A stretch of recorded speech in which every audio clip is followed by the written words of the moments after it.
anyone who gets friends together and then dresses up and shows that level of commitment deserves a microphone. Am I right?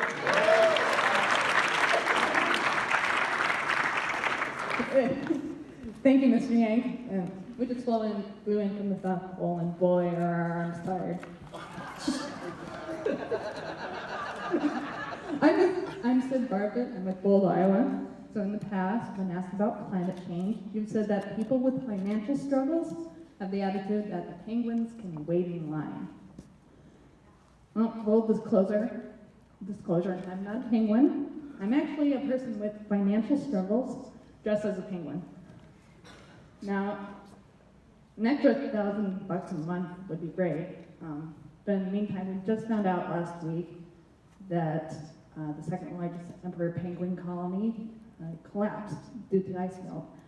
And last year, 150,000 people were displaced by the deadliest wildfire in California's history. And just this year, thousands of people were displaced right here in the Midwest due to catastrophic flooding. So we've done the math, and neither people nor penguins have the time to wait in line while the next president spends political capital on something as ambitious as a universal basic income. So our question to you, Mr. Yank, is will you adjust your campaign and make avoiding climate catastrophe a priority, and so that both people and penguins can win? Thank you for that. And 100% yes. Climate change is an existential threat to our way of life, humans and penguins alike. And to the extent I ever suggested that I was not fully committed, then I conveyed the wrong message. Because to me, climate change, I'm a parent, and I used to think we were shafting our grandkids. Now I think we're shafting ourselves and our kids. The last 4 years have been the 4 warmest years in recorded history. You don't need to be a genius or scientist to say climate change is picking up. And you saw the floods here in Iowa and the Midwest.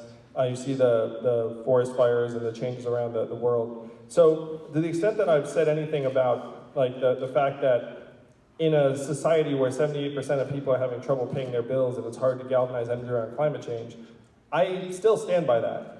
If you go to someone and say, we need to address climate change, they can't pay their bills, then they might look up at you and say the penguins can wait in line, I can't pay my bills.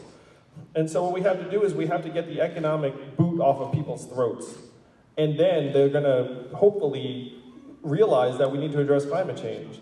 And this is the big thing, is that I've lived this in my career, and I really want you all to live this too. We can control our capital flows much more easily than we control just about anything else.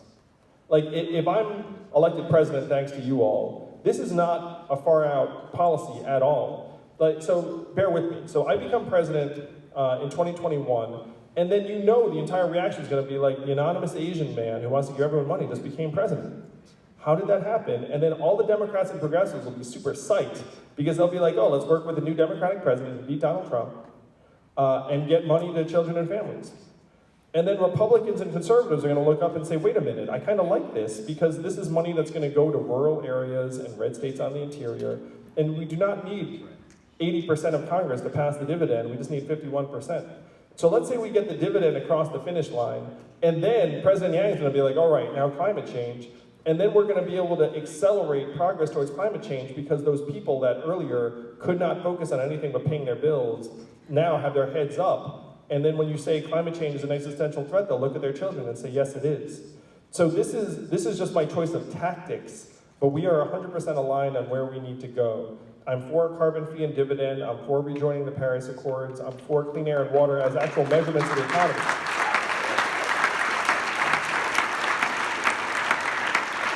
So my description of the people that have this boot on their throats, that's not saying I think the penguins can wait. What I was saying is look, we have to be real. If Americans can't pay their bills, then that's job number one for them and their families and their kids. But then we can move towards climate change as fast as possible. The brutal truth, though, is that America only accounts for 15% of global emissions. So even if we go whole hog and move towards renewables as fast as possible, we're probably only going to slow the rate of climate change incrementally. Even if we try and lead the world in the same direction. Unfortunately, the stuff that's making you very depressed and angry about the future of the global climate, it's happening. And even if we were to adopt very intelligent policies and get our share of global emissions down, the fact is a lot of the world is at a different point in their development cycle, and they're just going to keep on burning the cheapest forms of energy possible. So we should invest in trying to mitigate the worst effects of climate change, because it is probably coming our way regardless of what sort of policies we adopt.